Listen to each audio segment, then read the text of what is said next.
ผีกะไทมีแท่บอไผเคยได้ยินแน่มื้อนี้มาหาคำตอบไปนำกันเนาะพี่น้องกราบสบายดีพ่อแม่พี่น้องมื้อนี้พบกับเบาทองร้อนอีกเทื่อหนึ่งเนาะมื้อนี้สิมาเว้าเรื่องผีกะไทพี่น้องไผแน่ที่เชื่อเรื่องผีเนาะพี่น้องเชื่อเรื่องลึกลับมื้อนี้โดยเฉพาะผีกะไทเนาะพี่น้องเนาะประเด็นที่เฮาจะเว้ามื้อนี้แม่นผีกะไทเบาท้องร้อนกะประสบกับตนเองมาเนาะแต่ก็บ่เห็นดอกผีนะว่ามันเป็นโตจังไดเนาะผีกะไทเนาะแต่ว่าสิเว้าเรื่องราวของแม่บ่าวท้องร้อนเองเนาะคือแม่บ่าวท้องร้อนนั่นเป็นโรคเนาะก็คือป่วยนั่นแหละเนาะก็คือป่วยนั่นแหละย้อนกลับไปตั้งแต่สมัยก่อนที่พ่อบ่าวท้องร้อนนี่เสียชีวิตไปเนาะคือเคยได้เว้าในคลิปบางก่อนพุ่นแหละทุกคนเข้าไปเบิ่งเนาะเข้าไปเบิ่งในช่องเนาะแล้วก็เข้าไปเลื่อนหาเนาะพ่อบ่าวท้องร้อนตกน้ำเสียชีวิตเนาะแล้วก็หายสาบสูญไปน้ำแม่น้ำโขงเลยเนาะบ่เห็นจนฮอดมื้อนี้เนาะล้นนานมาแล้วพี่น้องบ่ต่ำกว่า20-30 ปีแล้วที่ว่าพ่อบ่าวท้องร้อนเนี่ยเสียชีวิตไปเนาะบัดนี้หลังจากที่ว่าพ่อเสียชีวิตไปเนาะแม่บ่าวท้องร้อนนี่ก็เลี้ยงลูกหลายผู้หลายคนเลี้ยงลูก5 คนไว้ง่ายซะเลี้ยงลูกทั้งหมดแม่น5 คนซึ่งลูกชายกกนี่เรียนอยู่ม.5 สมัยก่อนหันบ่แม่นเนาะเรียนอยู่ม.4 พี่น้องม.4 สมัยก่อนมันจะมีเพียงแต่ม.6 มัธยมตอนปลายนะมีแต่ม.6 เนาะบัดนี้ช่วงนั้นหันอ้ายกกเรียนอยู่ม.3 จะไปต่อม.4 เนาะซึ่งบ้านบ่าวท้องร้อนอยู่ที่เมืองโขงเนาะบัดนี้อ้ายสิไปเรียนต่ออยู่เมืองโขงเนาะเรียนต่อมัธยมตอนปลายปีที่4เนาะเรียนม.4 ว่าง่ายๆซะเรียนม.4 เรียนสั้นม.4 วันนี้ปีนั้นนั่นเป็นปีที่ว่าพ่อของบ่าวท้องร้อนนี่เสียชีวิตเนาะไปหาปลาเนาะเอิ้นว่าเป็นชาวประมงก็ว่าอะไรเนาะไปหาปลาแล้วก็บ่กลับมาอีกหรือหายสาบสูญไปทั้งเรือแล้วก็คนเนาะพี่น้องหาบ่เห็นเลยพี่น้องหายสาบสูญไปตอนนี้ก็นับปีแรกก็ประมาณ20ปลาย30 ปีนี่แหละพี่น้องประมาณนี้เนาะตั้งแต่บ่าวท้องร้อนแต่น้อยพุ่นเนาะบัดนี้ตอนนั้นอ้ายได้ไปเรียนต่ออยู่เมืองโขงเนาะเมืองโขงไปอยู่ในเมืองบ่ได้แต่ว่าหลังจากพ่อได้เสียชีวิตอ้ายกูก็ได้กลับมาเฮือนเนาะกลับมาเบิ่งครอบครัวเฮือนซ่านแล้วก็มีน้องสาวอีกหลายคนเนาะก็คือเอื้อยของบ่าวท้องร้อนอีก2 คนกำลังเป็นสาวเนาะแล้วก็ในครอบครัวหันก็ขาดเสาหลักเสาค้ำไปนะเพราะว่าพ่อได้เสียชีวิตไปแล้วเนาะมีอ้ายกกผู้หนึงแล้วก็มีเอื้อยของบ่าวท้องร้อนอีก2 คนเนาะก็ผู้ดีอ้ายกกผู้หนึงก็ผู้เป็น4กับบ่าวท้องร้อนแล้วก็มีน้องชายหลายอีกผู้หนึงก็ผู้ที่เป็น5 คนเนาะพี่น้องบัดที่นี่หัน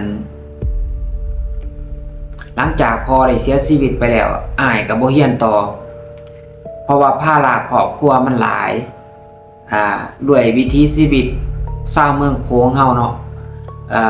เอิ้นว่าหาปลาแล้วก็ปลูกหญ้าพี่น้องปลูกหญ้าพันธุ์นะพี่น้องหญ้าซอยนะหญ้าเส้นนะพี่น้องปลูกแล้วก็มาซอยแล้วก็ขายพี่น้องสมัยก่อนเพิ่นจะเอามาก่อเป็นก้อนคือเอิ้นว่าหญ้าสูบเนาะหญ้ากระท่อหญ้าขี้ม้าว่าง่ายๆซะมันเป็นก้อนซ้ำแขนเนี่ยนะพันใส่กระท่อแล้วก็ไปขายเขาก็จะเอาไปสูบนะพี่น้องเป็นยาสูบพี่น้องยาสูบยาเส้นยาธรรมศาสตร์ และก็หาปูหาปลาเฮ็ดปลาแหลปลาเต้านี่แหละพี่น้องวิถีชีวิตเป็นชาวไร่ชาวสวนนี่แหละพี่น้องและก็เฮ็ดนาอาชีพนะของชาวร้อนชาวกอก็มีเฮ็ดนาหาปลาปลูกหญ้าปลูกบักพริกบักเขือหาอยู่หากินตามวิถีชีวิตตามธรรมชาติว่าง่ายๆซะเพราะว่ามันเป็นเขตสีพันร้อนแล่นใต้ว่าง่ายๆซะก็คือว่าแหละตั้งสมัยฝรั่งเขาเอิ้นว่าแข็งสีพันดอนเนาะพี่น้องล้นๆมากอะเปลี่ยนผ่านระบอบใหม่กะหรือเอิ้นว่าปัจจุบันนี้เนาะแม่นเอิ้นว่าเมืองโค้งเนาะพี่น้องซึ่งเมืองโค้งนี้หรือเอิ้นว่าอดีตเอิ้นว่าสีพันดอนนี่เต็มไปด้วยเกาะด้วยร้อนนะพี่น้องเกาะร้อนนี่หลายพี่น้องหลังจากที่ว่าอ้ายบ่ได้เรียนต่อแล้วก็กลับมาเนาะกลับมาก็ช่วงนั้นก็เป็นกลางเก่ากลาง10เดือน11 12นี่ก็ถือว่าเข้าสุกเต็มหน้าพอก็กะเบี้ยหญ้าไว้กะเบี้ยบักพริกบักแตงบักเขืออีหยังไว้นี่แหละพี่น้องปลูกฝังไว้บัดนี้ก็บ่มีผู้สอนล่ำไส้มันก็ยากเนาะครอบครัวเนาะแม่ของบ่าวทองร้อนก็เป็นแม่ห่างเพราะว่าผัวตายป้าเนาะแม่ห่างนางไม้นี่แหละหลังจากนั้นเนาะก็อ้ายก็กลับมาเนาะกลับมาแหละอยู่เบิ่งครอบครัวประมาณ2 ปี3 ปีอ้ายก็ได้ไปสร้างครอบครัวอยู่อีกรอนนึงหรืออื่นอีกเกาะนึงเนาะพี่น้องเนาะบัดนี้แม่หันก็เล่าทุกข์แห้งหลายแม่ของบ่าวทองร้อนเฮ็ดทุกสิ่งทุกอย่างไถให้ไถหน้าเวียกการสร้างเวียกงานการสร้างที่ว่าเป็นเวียกผู้ชายนี่เราเฮ็ดทุกอย่างแบกกระสอบเขาไถหน้าไปปลูกฝังเลี้ยงสัตว์อยู่ร้อนเนาะอยู่เกาะอยู่ร้อนแล้วก็หาปูหาปลาเฮ็ดทุกสิ่งทุกอย่างเพื่อมาเลี้ยงลูกเลี้ยงเต่านะพี่น้องพอบ่าวทองร้อนใหญ่ขึ้นมาแน่เนาะพอหูจักความแล้วก็ซอยตนเองได้บ่าวร้อนก็ไปหาไสมองไสเบ็ดหาปูหาปลาเนาะหาอยู่หากินเนาะพี่น้องอายุ 7-8 ปีนี่ก็ถือว่าไปหาอยู่หากินได้แล้วเฮ็ดทุกสิ่งทุกอย่างเท่าที่จะเฮ็ดได้นะพี่น้องคันไม่ยิ่งนี่ก็นึ่งข้าวเป่าไฟล้างถ้วยล้างซ้ำเฮ็ดแตงอยู่ก็กินเป็นได้พี่น้องบ้านนอกเฮาเป็นแนวนั้นเพราะว่าสถานการณ์มันบีบบังคับพี่น้องบ่ว่าสิลูกกำพร้ากำพร้อยมีพ่อแม่ก็ยาแต่ต้องได้เฮ็ดเนาะคันบ่เฮ็ดก็บ่ได้กินได้พี่น้องบ้านนอกเฮาจะเป็นแนวนั้นต่อมาเนาะหลายปีต่อมาแหละแม่บ่าวทองร้อนได้ล้มป่วยเนาะบ่สำบายแฮงคันบ่สำบายแฮงจังซั่นแหละก็บ่ประมาทบุญคุณอ้ายเนาะอ้ายกบที่เราไหลเลาะถึงแม่นสิไปเอาลูกเอาเมียสร้างครอบครัวแหละก็บ่ถิ่มครอบครัวได้เพิ่นจะอยู่รอนเกาะอีกเกาะลบเกาะนึงรอนนึงเนาะถ้าว่าใส่หม้องใส่ปานตึกแฮสไหลปูไหลป้าแล้วหั่นบางเทื่อเห็นชาวบ้านเนาะไปหาอยู่หากินนำกันไปพ้อกันก็สิฝากป้านี่มาให้แม่บอกว่าฝากพ่อฝากป้านี่ให้พ่อให้แม่ข่อยเด้อให้น้องให้นุ่งข่อยแน่ฝากป้าให้ครอบครัวข่อยแน่สมมุติว่าอ้ายเลย5 โตแล้วก็จะให้มาทั้งแม่พี่ฝากมาให้แม่นี่3 โตพุ่นได้แล้วก็เอาอยู่แต่2 โตบางเทื่อแล้วก็บีแบ่งมาไล่หน่อยหรือหลายแล้วก็บีแบ่งมาให้ครอบครัวเป็นห่วงครอบครัวพี่น้องถึงแม่นสิไปสร้างครอบครัวแล้วเพิ่นก็ยังเป็นห่วงครอบครัวเพราะว่าเอื้อยอีก2 คนเอื้อยบ่าวทองร้อนนี่บ่ทันสร้างครอบครัวบ่ทันได้ดูเลยผัวไว้ง่ายซะเราก็เป็นห่วงครอบครัวนะหลายปีต่อมาแหละแม่นี่เนาะแม่บ่าวทองร้อนนี่เลยล้มป่วยคันเลยล้มป่วยจังซั่นแล้วก็แม่นว่าอ้ายกกนี่แหละบ่ประมาทบุญคุณเราไล่เล่านี่แหละวิ่งเต้นเนาะพาแม่นี่ไปปินไปปัวได้พี่น้องพาแม่ไปปัวเบิดทุกบอลทุกทีพาแม่ไปปัวน้ำหมอหลวงนี่ก็คือน้ำห้องหมอไปห้องหมอไปปัว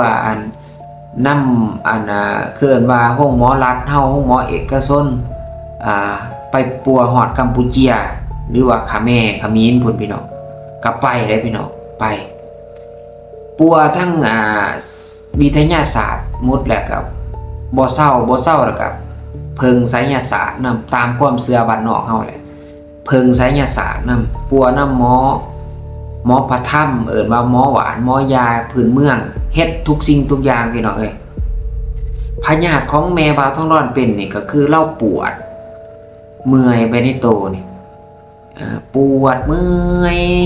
นอนกลางคืนคือมีแนวมาจับมาจีบมาแทงเรามึนซ่าในตนในโตนี่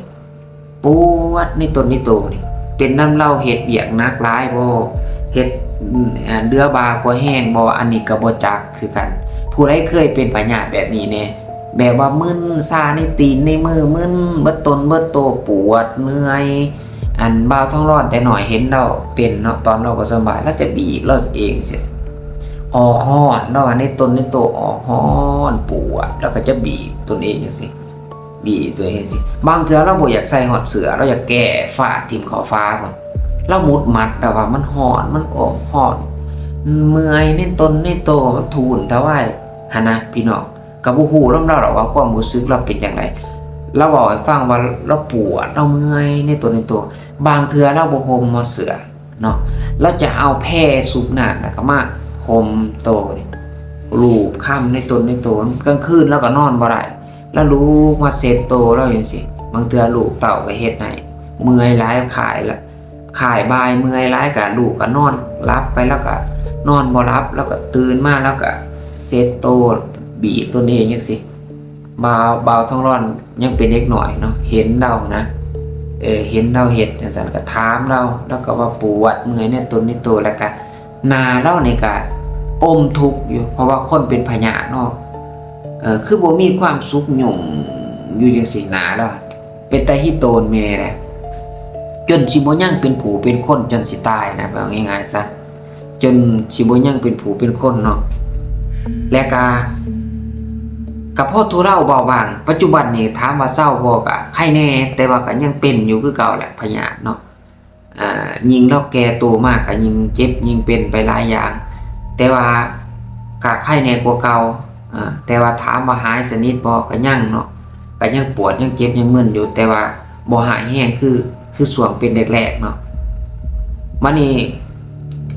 ปัวบ่ไหนก็บ่เศร้าปัวบ่ไหนก็บ่เศร้าเนาะไปปัวอยู่กัมพูชาไปปัวน้ำหมอหลวงนี่แหละไปคลินิกเป็นคลินิกเพิ่นเนาะอยู่ทับเปื่อยไปปัวอยู่ทับเปื่อยผู้ใดอยู่เขตเมืองโขงก็ได้ฟังคลิปนี้ได้เห็นคลิปนี้ก็สิเข้าใจเนาะว่าทับเปื่อยไปอยู่บนใดเนาะท่าเปื่อยท่าโพน่ะท่าแก่เป็นฝั่งกัมพูชาฝั่งเขมรเนาะไก่กับรอดกับเมาเนาะมันนี่ก็ไปปัวจังซั่นแหละก็บ่เศร้าซักหวานซักยาทุกสิ่งทุกอย่างแหละเฮ็ดหมดว่าง่ายซะจนเลยมาเพิงไสยศาสตร์เพิงหมอประถ้ำปัวโดยการเป่าการพ่นเนาะล้างฝุ่นรวยพิธีกรรมต่างๆแหละของทางไสยศาสตร์เนาะและก็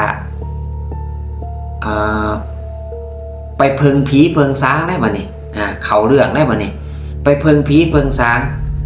ผีสางข้างไร่ในที่นี่ก็คือไปเพิงผีกระไถไปเข้าผีกระไถเพราะว่าได้ยินว่าหลายคนที่ว่าเจ็บเป็นเอนูนแล้วบ่เศร้าแล้วไปเข้าผีกระไถแล้วบางคนก็เศร้าเฮ็ดทุกอย่างนะว่าง่ายซะทั้งที่ตนเองมีสมาธิดีแล้วก็มีความเชื่อในทางพุทธศาสนาอยู่แล้วเนาะแต่ว่าก็ยอมแลกเพราะว่ามันปัวบ่เศร้ากันปัวบ่เศร้าแล้วจักสิไปปัวอยู่ไสเพราะว่าแต่ว่าเขาว่าหมอได้ดีนี่มันไปเบิดขามน้ำลอยว่างบ่ได้เป็นไปไปปัวหมอก็มีนหมอคาแม่กัมพูชาบ่ได้ก็แม่นไปเบิดหลังจากปัวบ่ได้บ่เศร้าแล้วก็มาเพิงไสยศาสตร์เนาะแล้วก็ไปปัวหลายบ่อนอันนี้จะบ่เว้าถึงเนาะจะเว้าถึงเรื่องผีกระไถเนาะเราไปปัวกับหมอผีกระไถอยู่หัวร้อนเลื่อนมาอยู่หัวเกาะเนาะเพราะว่าบ้านบ่าวท้องร้อนเป็นเกาะเป็นร้อนเนาะอยู่หัวร้อนจะมีผีกระไถเนาะเขาล่างเขาส่งแหละเอาง่ายๆซะเป็นแม่ยิ่งที่เฮ็ดพิธีกรรมกับคนประมาณ40กว่าหรือ50ก็ค่อนข้างว่าสิว่าเฒ่าก็แม่นเนาะสิว่ายังหนุ่มแน่ก็แม่น ก็บ่ทันเฒ่าปานใดเนาะก็อยู่ในระหว่างประมาณ40กว่าเนาะคันคนในเมืองกับคนแต่งคนเพศคนรักษาตนเองเนี่ยก็ยังคือหนุ่มอยู่คันบ้านนอกเฮาก็อาจสิเฒ่าแน่นะเนาะเพราะว่าถูกกระเบียดกับการงานเนาะบ่ได้ท่ากับแปลงน้ำแรงบ่ได้สนวุ่นวายกับการดูแลตนเองพอเท่าที่ควรเนาะเพิ่นก็สิเฒ่าแน่แต่ว่าเพิ่นเป็นหมอปัวเนาะก็คือเป็นว่าผีกระไถเขาส่งแล้วว่าง่ายๆซะ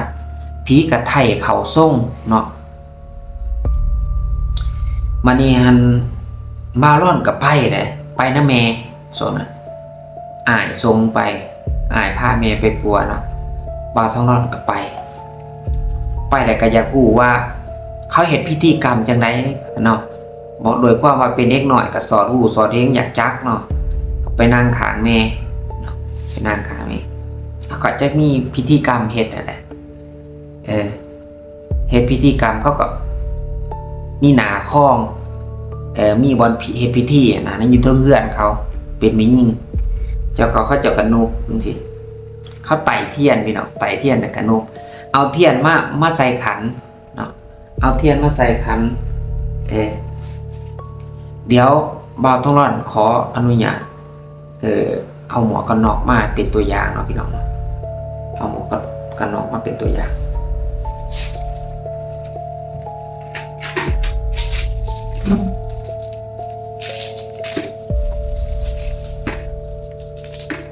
อันนี้สมมุติว่าขันเนาะพี่น้องเนาะอันนี้สมมุติว่าขันเด้อพี่น้องเด้อสมมุติว่าขัน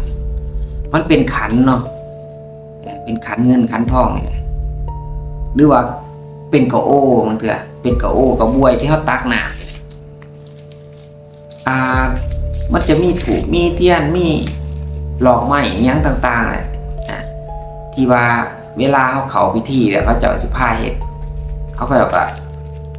กะกราบกะไหวก็เจ้าเนี่ยแล้วก็นุบเนาะพนมมือนุบเขาเจ้าก็เอามีฝ่ายถ้าจำบ่ผิดเป็นเขามีฝ่ายมาของข้อเนาะของข้อแล้วก็แม่หมอเขาเจ้าก็จะนุบจังซี่แล้วก็นุบเทียนพี่น้องเขาไต่ใส่โอ่จังซี่เขาไต่ใส่โอ่น่าจะแม่นมีเสือหรือศีลนี่แหละใส่ในโอ่แล้วก็มีถูกเทียนพิธีกรรมเขาต่างๆเขาก็จะเอาเทียนนี่ติดใส่ในขันเนาะในขันหรือว่าในโอ่นั่นแหละแล้วเขาก็จะไต่เนาะไต่แล้วก็จักแม่นเว้าภาษาหยังภาษาลายบักใหม่นะพี่น้องบอกไปเลยจักแม่นภาษาหยังฟังบ่รู้เรื่องไปส่งมาเลยใช่ก็ประมาณนี้แหละจมไปนะจักแม่นเว้าภาษาหยังภาษาขาภาษาคอมภาษาหยังบ่ฮู้ตรงนี้มันต้องแต่งมานังตั้งเตยมานังตึงเกยแหละพี่น้อง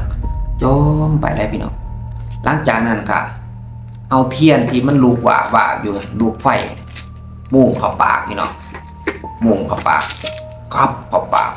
อมไว้ข้าวนึงแล้วก็เอาออกมาเทียนกับมอดเนาะพี่น้องเนาะแล้วก็เป่าเมวาวท้องร้อนเป่า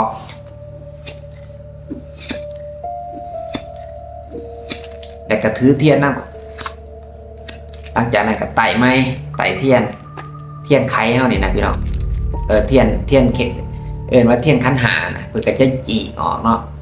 เพิ่นก็จะไต่นะเทียนเด็บน้อยๆนะเทียนเด็บน้อยๆซ้ำกระทูบนี่แหละพี่น้องเทียนเด็บน้อยๆซ้ำกระทูบนี่แหละนะเป็นเทียนขี้ผึ้งนะพี่น้องเป็นเทียนขี้ผึ้งเพิ่นก็จะไต่นะแล้วก็อม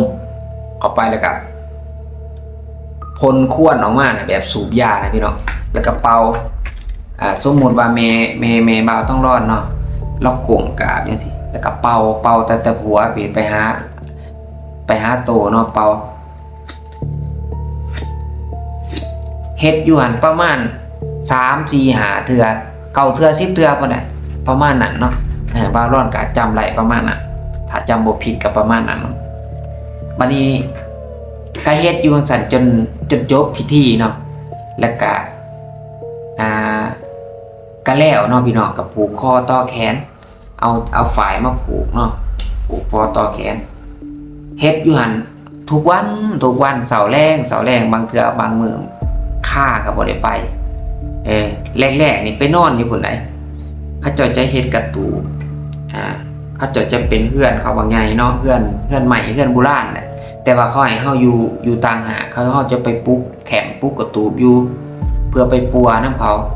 พ่อว่าเฮาไปปัวอะไร4-5 วัน6 7 วันอาทิตย์นึงแหละเขาเจ้าว่าเมื่อเฮือนก็ไล่คันว่ามีเวลามาไล่ก็เที่ยวเอาก็เลยว่ามันไปหลายวันเนี่ยก็เลยว่าบ่อยู่เนาะก็เราก็มาอยู่บ้านแต่ว่าเที่ยวเอาเที่ยวไปปัวนำเขาเจ้าแต่ว่าในเทิงหัวเราบนเรานอนอยู่ห้องเรานอนอยู่เฮือนเขาเจ้าจะมีพิธีแบบว่าชื่อเอิ้นว่าหน้าค้องก็ว่าได้เขาจะยิบแบบกระทงนะหรือว่าเฮ็ดเป็นเฮือนแบบศาลพระภูมิอย่างประมาณนี้แหละตั้งอยู่เทิงหัวเราแล้วก็จะมีสร้าง2 ตัวมีสร้างมีงัวมีควายนี่แหละว่าง่ายๆซะถ้าเบาต้องรอดจำบ่ผิดปั้นขี้เพิงตั้งไว้เทิงหัวเราคู่กันสร้างคู่กันจังซี่เป็นสร้างแล้วก็มีควายนำนี่แหละมีควายมีสร้างนำตั้งเฮียงกันอยู่หน้าคลองเนาะนะจะกราบไหว้บูชาทุกวันและตามพิธีกรรมนะเราก็บ่เป็นหนังสือเราบ่จักหยังหรอกแต่ว่าเขาว่าให้เฮ็ดจังได๋เราเฮ็ดแล้วก็ไต่เทียนแล้วก็โจมไปตามเบาท้องร้อนเข้าใจนี่เราน่าจะปรารถนาอะไรแม่เฮานะเราอาจสิปรารถนาว่าขอให้สวงให้เศร้าเลยจังซั่นจังซี่นะแต่เราเว้าบ่แห้งเราเว้าค่อยๆหูเราก็บ่ดีเราเป็นคนหูหนวกหูกายเนาะเราอาภัพแห้งเลยแม่เบาท้องร้อนเกิดมาก็หูหนวกแต่ว่าใครในเรายังได้ผัวเลยรู้เลยผัวนำพระเจ้าอยู่เนาะแล้วก็หลังจากนั้นแหละกับผัวก็มาตายป๋าหาขาบอาบศพบ่เห็นเนาะก็คือพอบาวต้องรอดนี่แหละสูญหายไปกับน้ำแล้วก็มาป่วยมาโซ่จังซั่นอีกนะเฮาเห็นแล้วก็ฮิโตนแม่เฮาเองนะจักสิว่าจังได๋ฮิโตนบัดนี้เราก็กราบเนาะแล้วก็จมไปตามภาษาเราแหละ 2-3 บาทแล้วไต่เทียนแล้วก็หมอดแล้วก็นอนแต่ละคืนแล้วก็เฮ็ดจังซั่นแหละพี่น้องเฮ็ดตามเรื่องตามราวแหละแรกๆก็คือสีไข่แน่พอตัวเราไปเนาะว่าง่ายๆซะพออยู่ไปมานี้หลังจากนั้นมาแล้วก็เป็นแห้งขึ้นอีกเนาะเป็นรอบ2อีกเป็นแห้งเป็นหนักบัดนี้ก็ในเฮือนหั่นนอกจากนับถือพุทธศาสนาเขาวัดฟังธรรมเขาวัดเขาว่าแหละในบ้านเฮายังมีหมอประทับก็คือเขาล่างเขาส่งนี่แหละเป็นหมอปัวผูปัวก้นปัวรวยยาสมุนไพรผืนเมืองแน่แล้วก็เป่าพ่นนี่นะพี่น้องเบาร้อนขอเว้าว่าหมอประทับซะเนาะว่าสายขาวเอาคาถมคาถาตามแล้วกันเป่าพ่นแก้ผู้ใดผิดถือสิ่งถือของเขาเจ้ามาบ่สมบูรณ์สบายมาเนาะมีสิ่งที่บ่ดีสิ่งที่อัปมงคลติดตนติดโตมาเนาะสิ่งอัปปีซี่กะล้านก็แม่นว่าผีสางข้างลายหรือว่าคนเฮ็ดคนหาจังซี่นะคนเฮ็ดคนร้องจังซี่แม่นมาปัวกับลาวเนาะบ่าวท้องร้อนจึงบอกว่าอันนี้แม่นหมอประทับซะว่าสายขาวเนาะส่วนแม่เฮาไปเขาว่าผีกะไทยแม่นว่าว่าสายลำซะเนาะสายลำซะเพราะว่าคันเว้าเรื่องผีเรื่องสางเรื่องหยักเรื่องม่านเนี่ยคือว่าบ่ดีหั่นแล้วว่าง่ายๆซะว่าบ่ดีหั่นนะเป็นสายลำซะเนาะบัดนี้หลังจากเป็นนักรอบ2นี่กับไปเบิ่งกับหมอประทับมาแล้วเนาะหมอหลางหมอส่งทั้งสายขาวนี่แหละเนาะบอกว่าหมอประทับก็บอกว่าในบ้านก็นับถือเบิดบ้านนั่นแหละยามวันศีลวันพระแล้วก็แม่นว่าไปเขาพอเลี้ยงว่าเอาธูปเอาเทียนเอาน้ำส้มน้ำหวานยามปีใหม่ปีเหมือนก็คือกันเนาะถือว่าเอาไป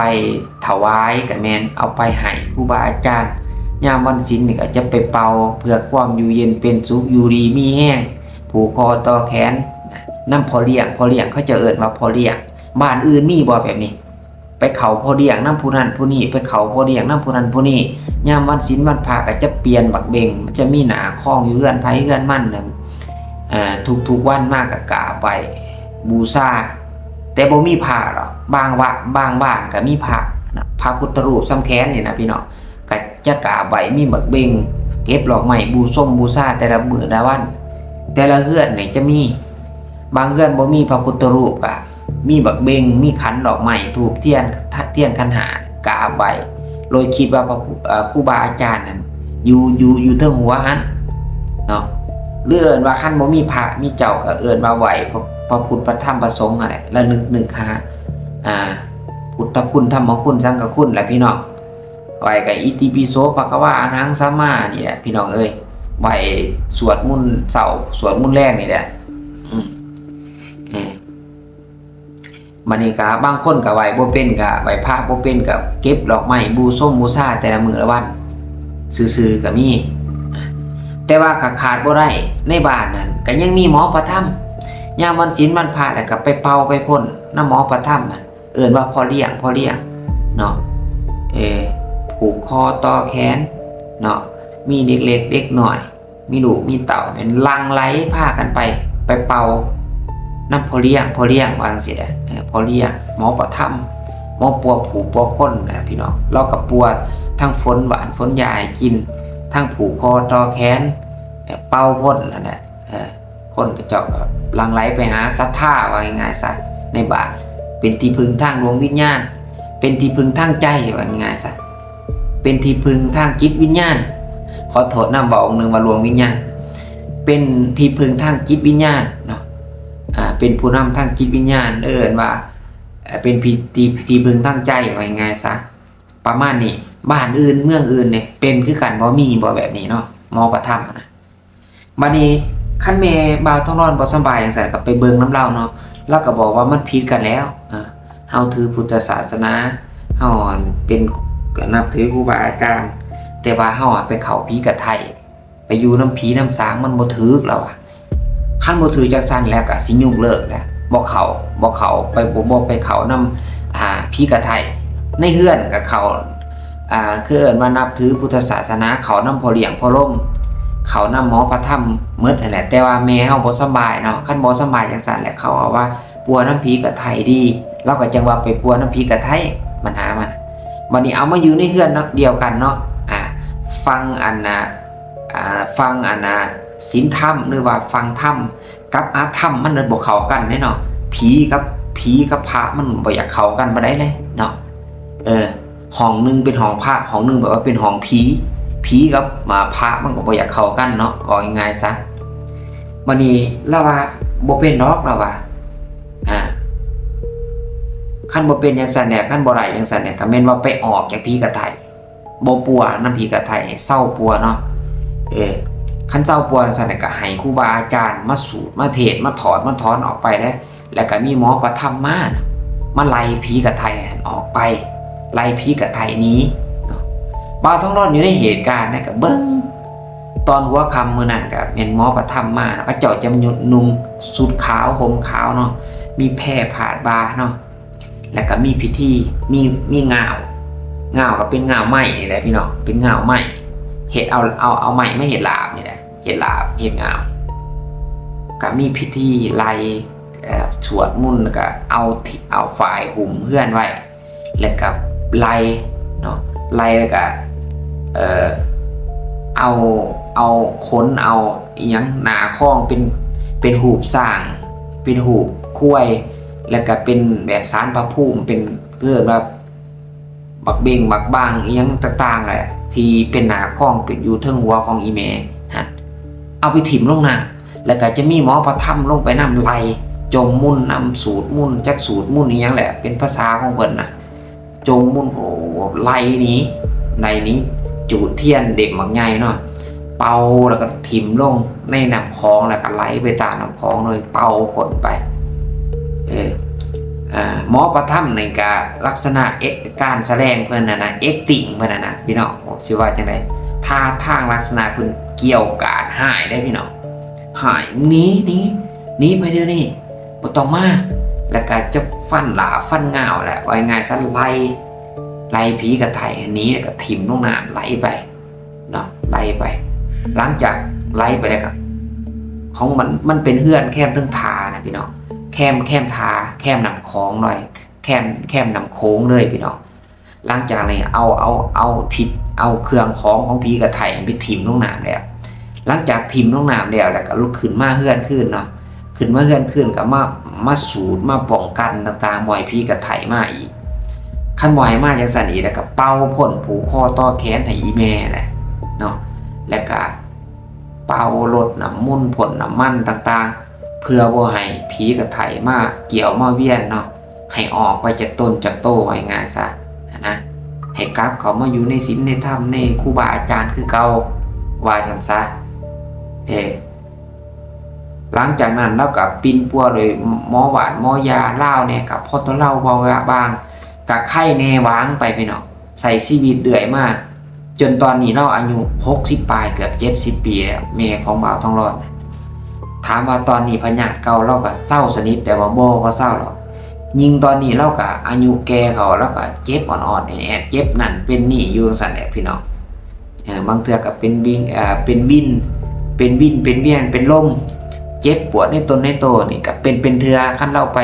หาหน่อใหม่หน่อตอกไปเฮ็ดเวียกเฮ็ดงานแหน่ไปจับนั่นจับนี่เกลือเป็ดเกลือไก่ตามวิถีชีวิตบ้านนอกเฮาเนี่ยบางเทื่อลูกเคยลูกสาวได้ปูได้ปลามาแล้วสะออนแล้วก็ไปเฮ็ดปลาปลดปลาในหม้องนะเพราะว่ากลางหม้องมาหลายเด้อก็ไปปลดปลาออกจากหม้องเพื่อสิเฮ็ดปลาแหลกปลาเต่าเช้าประมงเฮาปลาน้อยๆปลาสอยปลาขาวไปจังซั่นน่ะคันเราเฮ็ดเวียกนักแน่เราย่างเราเลื่อนเราไปนั่นไปนี่เฮ็ดนั่นเฮ็ดนี่จอกๆแจกๆในเฮือนนั่นแหละ